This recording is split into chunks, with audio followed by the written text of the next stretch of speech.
Friends, अस्सलाम वालेकुम। तो कैसे हैं आप सब? तो चलिए दोस्तों, मैं उम्मीद करता हूं कि आप सब बखैर आफियत होंगे। तो दोस्तों, ये चैप्टर हमारा होने वाला है, ये बहुत ही नया टॉपिक और बहुत ही अहम टॉपिक है, जो कि सीटेट उर्दू है।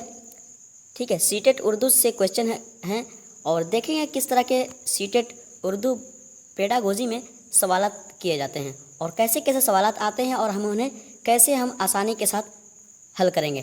तो चलिए लास्ट तक बने रहें और अपनी तैयारियों को मुकम्मल करें, क्योंकि ये बहुत ही अहम और ख़ास चैप्टर होने वाला है सीटेट के लिए, सीटेट उर्दू के लिए, और ये देखेंगे कैसे कैसे सवालात ऐड हैं।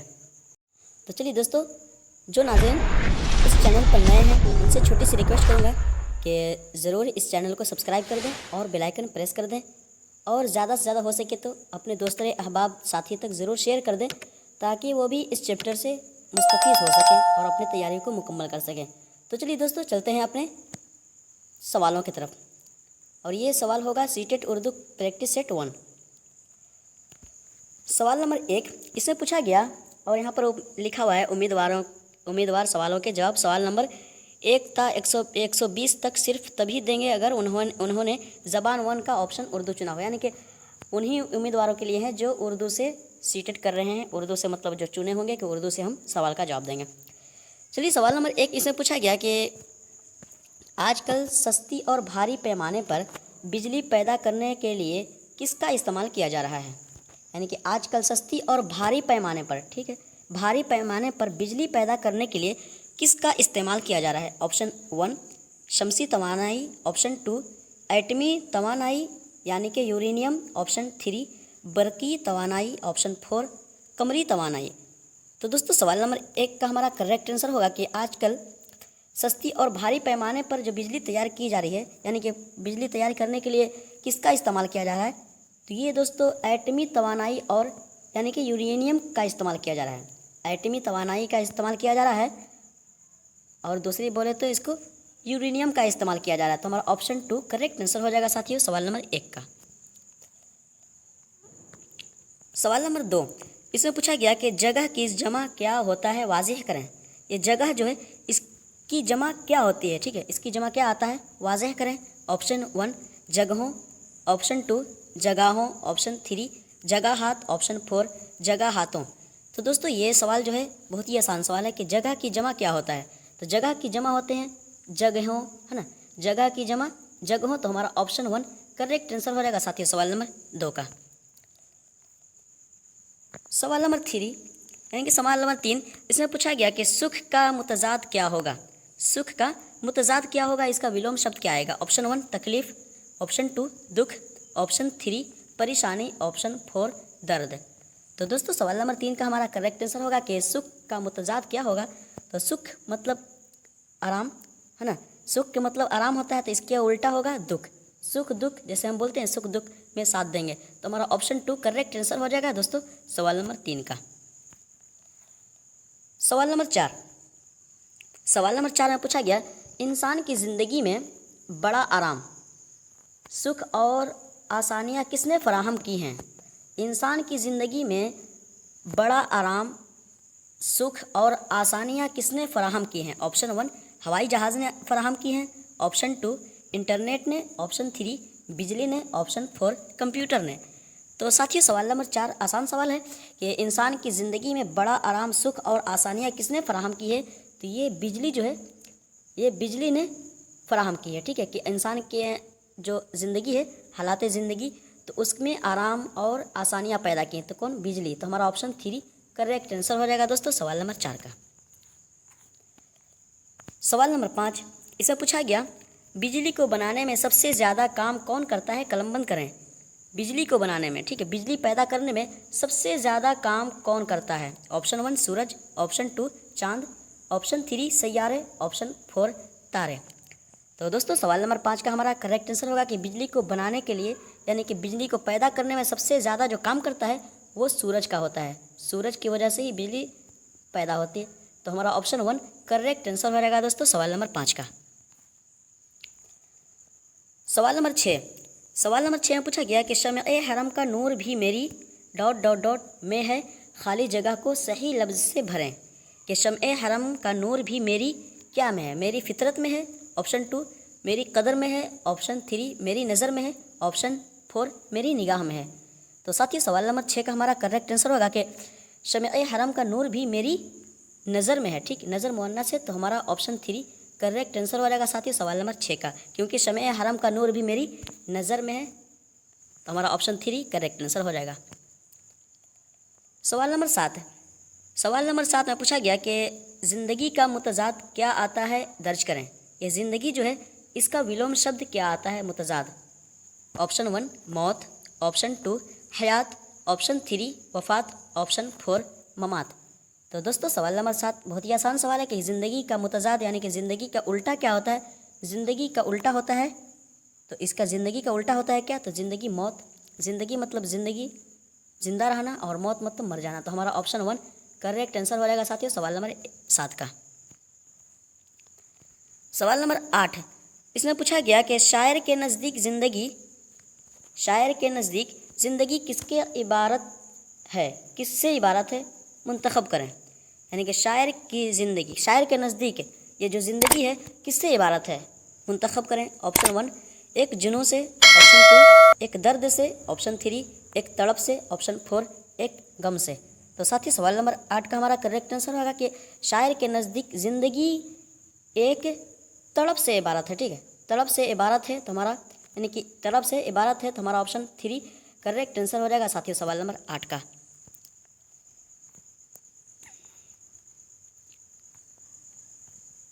सवाल नंबर 9, सवाल नंबर 9 में पूछा गया कि सौतियाती आगाही ज़्यादातर मुताल्लिक़ होती हैं, यानी कि सौतियाती आगाही ज़्यादातर मुताल्लिक़ होती हैं, किससे मुताल्लिक़ होती हैं। ऑप्शन 1 बोलने की सलाहियत से, ऑप्शन 2 पढ़ने की सलाहियत से, ऑप्शन 3 लिखने की सलाहियत से, ऑप्शन 4 सुनने की सलाहियत से। तो साथ ही सवाल नंबर 9 आसान सवाल है अगर हम सवाल को समझ सकें कि सौतियाती आगाही ज़्यादातर मुताल्लिक़ होती हैं। सौत मतलब होती है आवाज़, सौत का मतलब होता है आवाज़। तो यहाँ पर पूछा जा रहा है कि आवाज़ी आगाही जो है ज़्यादातर किससे मुताल्लिक़ होती हैं, तो सौतियाती सुनने से मुताल्लिक़ होती हैं। जाहिर सी बात है, सौत मतलब आवाज़ होती है तो जाहिर सी बात है ये आवाज़ ही से मुताल्लिक़ होगी, सुनने से मुताल्लिक़। तो हमारा सवाल नंबर 9 का ऑप्शन 4 जो है करेक्ट आंसर हो जाएगा साथियों सवाल नंबर 9 का, क्योंकि सौतियाती आगाही ज़्यादातर सुनने की सलाहियत से मुताल्लिक़ होती हैं। सवाल नंबर 10, सवाल नंबर 10 में पूछा गया कि इसका और थोड़ा बड़ा कर लेते हैं।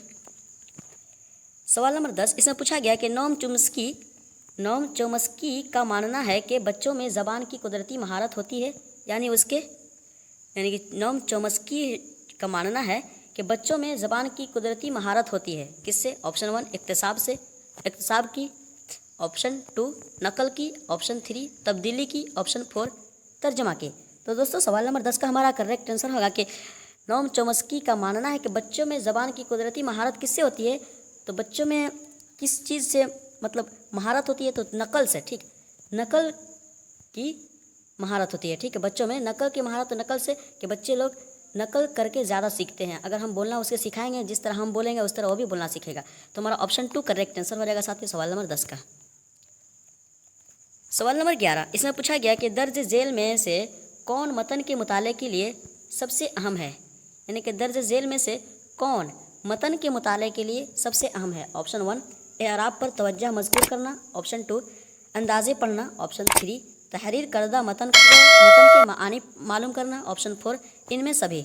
तो दोस्तों सवाल नंबर 11 का हमारा करेक्ट आंसर होगा कि दर्ज झेल में से कौन मतन के मुताले के लिए सबसे अहम है, मतन के मुताले के लिए। तो दोस्तों मतन के मुताले के लिए सबसे अहम खास होता है एराब, जिस पर ज़बर ज़ेर पेश हरकत लगे होते हैं, एराब लगे होते हैं, उस पर तवज्जो मज़कूर करना, यानी कि कहाँ पर ज़बर है, कहाँ पर ज़ेर है, कहाँ पर क्या है, खींच कर पढ़ना। तो हमारा ऑप्शन 1 करेक्ट आंसर हो जाएगा साथियों सवाल नंबर 11 का, क्योंकि एराब पर तवज्जो मज़कूर करना ये मतन के मुताले के लिए सबसे अहम और ख़ास हैं। सवाल नंबर 12 में पूछा गया कि केरला के चारों तरफ कौन से दरख्त नज़र आते हैं, मुंतखब करें। ये केरला जो है, केरला के चारों तरफ कौन से दरख्त नज़र आते हैं, मुंतखब करें। ऑप्शन 1 केले के दरख्त, ऑप्शन 2 नारियल के दरख्त, ऑप्शन 3 सेब के दरख्त, ऑप्शन 4 आम के दरख्त। तो दोस्तों सवाल नंबर 12 का हमारा करेक्ट और दुरुस्त जवाब होगा कि केरला के चारों तरफ ये नारियल के दरख्त नज़र आते हैं। केरला के चारों तरफ नारियल के दरख्त नज़र आते हैं, तो हमारा ऑप्शन 2 करेक्ट आंसर हो जाएगा साथियों सवाल नंबर 12 का। सवाल नंबर 13, इसमें पूछा जा रहा है कि केरला का माना क्या आता है, वाज़ह करें। ये केरला जो है इसका माना क्या आता है, वाज़ह करें, बताएं। ऑप्शन 1 नारियल का घर, ऑप्शन 2 आम का घर, ऑप्शन 3 जामुन का घर, ऑप्शन 4 केले का घर।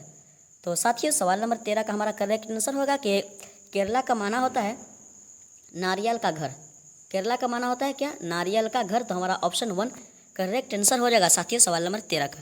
तो चलिए साथियों, नाजरीन से रिक्वेस्ट है, जो नाजरीन सब्सक्राइब ना किए हो तो ज़रूर सब्सक्राइब कर दें, बेल आइकन प्रेस कर दें। सवाल नंबर 14, इसमें पूछा गया कि सरहद की जमा क्या इंतखाब करें। सरहद जो है, सरहद की जमा का इंतखाब करें, यानी कि सरहद की जमा क्या आते हैं। ऑप्शन 1 सरहद, ऑप्शन 2 सरहद, ऑप्शन 3 सरहदें, ऑप्शन 4 इनमें सभी। तो साथियों सवाल नंबर 14 का बहुत ही आसान सवाल है कि सरहद की जमा क्या आता है। तो सरहद की जमा सरहदें, तो हमारा ऑप्शन 3 करेक्ट आंसर हो जाएगा साथियों सवाल नंबर 14 का, क्योंकि सरहद वाहिद है और सरहदें जमा हैं। सवाल नंबर 15, इसमें पूछा जा रहा है कि केरला में ज़्यादातर इलाका कैसा है, कलम बंद करें। ये केरला जो है, केरला में ज़्यादातर इलाका कैसा है, कलम बंद करें। ऑप्शन 1 मैदानी, ऑप्शन 2 बंजर, ऑप्शन 3 रेतीली, ऑप्शन 4 पहाड़ी। तो साथियों सवाल नंबर 15 का हमारा करेक्ट आंसर होगा कि केरला में ज़्यादातर इलाका जो है वो पहाड़ी है। केरला जो, अगर कोई हजरात गए होंगे तो उन्हें पता होगा कि केरला कैसा इलाका है, तो पहाड़ी इलाका है। तो हमारा ऑप्शन 4 करेक्ट आंसर हो जाएगा साथियों सवाल नंबर 15 का। सवाल नंबर 16, सवाल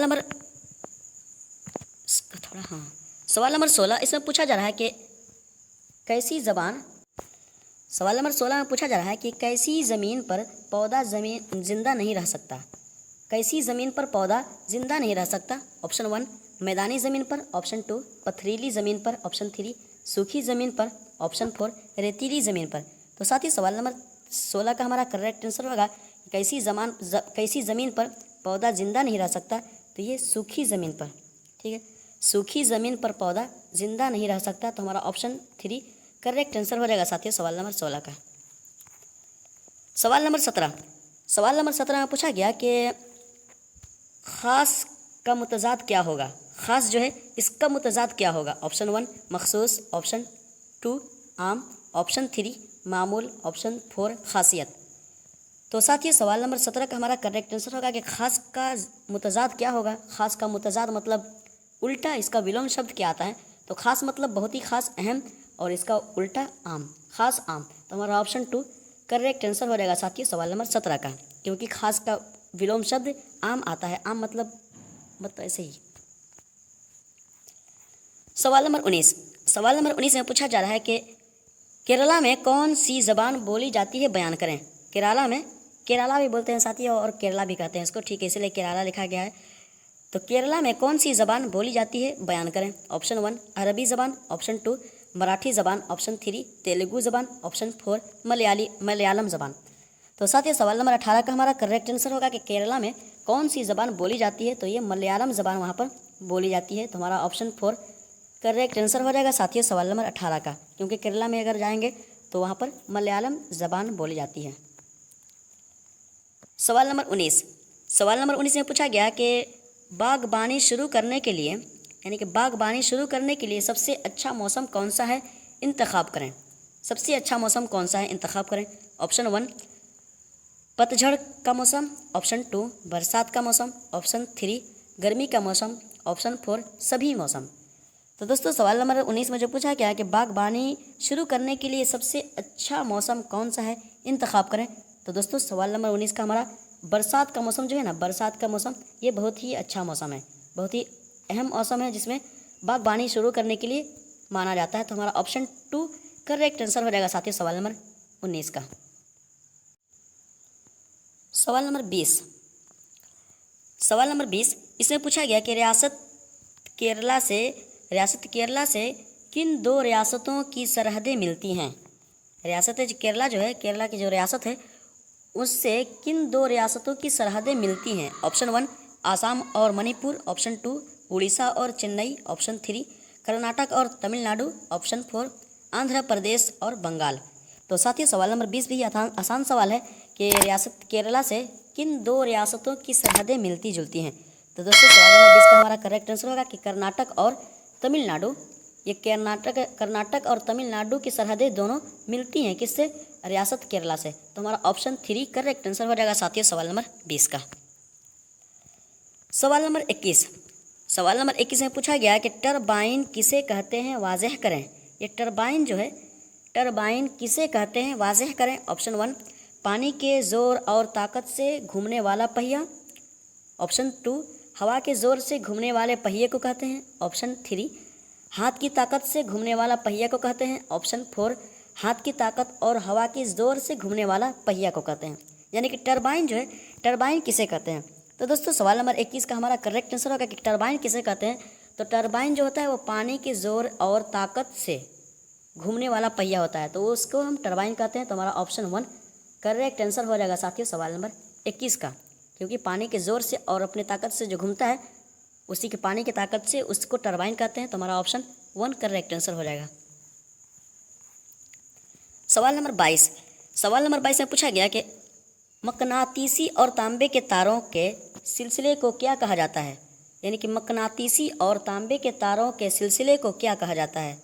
ऑप्शन 1 जनरेटर। Option 2 refrigerator.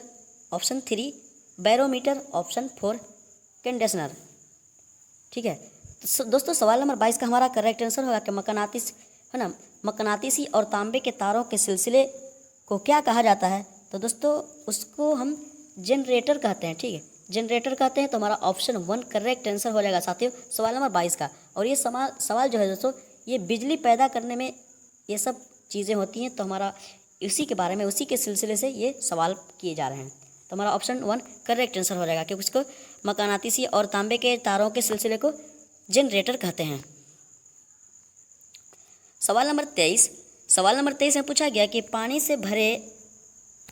से भारे लिखा हुआ है, तो भरे होना चाहिए, मतलब ऐसे है ना। पानी से भरे नदी नाले किसको जन्म देती हैं, दर्ज करें। ये पानी से भरी नदी नाले, ठीक है, पानी से जो भरे नदी नाले होते हैं वो किसको जन्म देती हैं, किसको पैदा करती हैं। ऑप्शन 1 एटमी घरों को, यानी कि वही बम वाले घरों को। ऑप्शन 2 बिजली घरों को। ऑप्शन 3 तार घरों को। ऑप्शन 4 यूरेनियम के घरों को।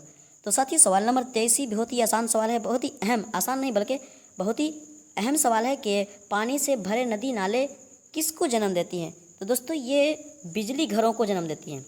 यानी कि बिजली जब पैदा होती है जहाँ से, तो वहाँ पर पानी और नदी नाले के जो पानी होते हैं वहाँ पर पानियों से बिजली पैदा होती है, पानी से, और है ना, तो पानी से पैदा होती है बिजली। तो हमारा ऑप्शन 2 करेक्ट आंसर हो जाएगा साथियों सवाल नंबर 23 का, क्योंकि बिजली घरों को पैदा करती हैं कौन, पानी से भरे नदी नाले। सवाल नंबर 24 में पूछा जा रहा है कि सूरज की गर्मी की बदौलत समंदरों और दरियाओं का पानी क्या बनकर दोबारा बशक्ले पानी बरसता है। यानी कि सूरज की गर्मी की बदौलत, यानी कि सूरज की गर्मी के बदौलत समंदरों और दरियाओं का पानी क्या बनकर दोबारा बशक्ले पानी, यानी कि पानी की शक्ल में दोबारा बरसता है। ऑप्शन 1 बुलबुले बनकर। ऑप्शन 2 भाप बनकर। ऑप्शन 3 बारिश बनकर। ऑप्शन 4 बुखारात बनकर। तो साथ ही सवाल नंबर 24 भी बहुत ही अहम सवाल है कि सूरज की गर्मी की बदौलत समंदरों और दरियाओं का पानी क्या बनकर दोबारा पानी की शक्ल में बरसता है। तो ये बुखारात की शक्ल में बरसता है। तो हमारा ऑप्शन 4 करेक्ट आंसर हो जाएगा साथियों सवाल नंबर 24 का। सवाल नंबर 25 से पूछा जा रहा है कि मौजू की जमा क्या होगी, सही इंतखाब करें। ये जो मौजू है, मौजू की जमा क्या होती है, इंतखाब करें। ऑप्शन 1 मवाज़आत। ऑप्शन 2 मौज़ूआतें। ऑप्शन 3 मौज़ूआत। ऑप्शन 4 मौज़ूएं। तो साथियों सवाल नंबर 25 भी बहुत ही आसान सवाल है कि मौजू की जमा क्या होगी, सही इंतखाब करें। तो मौजू की जमा मौज़ूआत, ठीक, मौजू की जमा मौज़ूआत आते हैं। तो हमारा ऑप्शन 3 करेक्ट आंसर हो जाएगा साथियों सवाल नंबर 25 का। तो चलिए साथियों, thank you so much all everyone इतने देर तक बने रहने के लिए और अपनी तैयारियों को मुकम्मल करने के लिए, क्योंकि इस चैप्टर में ऐसे तो सवाल किए जाते हैं, 120 क्वेश्चन आते हैं, लेकिन वीडियो ज़्यादा लंबी हो जाती है, इसी वजह से कम ही सवाल रखे थे। और अगले चैप्टर में इसके आगे से हम सवाल बढ़ा देंगे। और ज़रूर अगर आपको एक ही चैप्टर में चाहिए, एक ही वीडियो में एक ही हिस्से में, एक ही पार्ट में चाहिए तो ज़रूर आप कमेंट में बताएं कि एक ही पार्ट में 120 क्वेश्चन बताएं, तो हम ज़रूर इसकी हम कोशिश करेंगे और आगे से 120 ही क्वेश्चन बताने की कोशिश करेंगे। तो चलिए साथियों, मैं उम्मीद करता हूँ कि आप सबके इल्म में मज़ीद इजाफा हुआ होगा और आपकी तैयारी मुकम्मल होती चली आ रही होगी। तो चलिए, जाते जाते मैं रिक्वेस्ट करूँगा उन नाज़रीन से जो अब तक सब्सक्राइब ना किया हो, ज़रूर सब्सक्राइब कर दें और बेल आइकन प्रेस कर दें। तो चलिए साथियों, मिलते हैं अगले चैप्टर में अगले सवालों के साथ। तब तक के लिए अपना ख्याल रखें, हमें भी दुआओं में याद रखें। अल्लाह हाफिज़।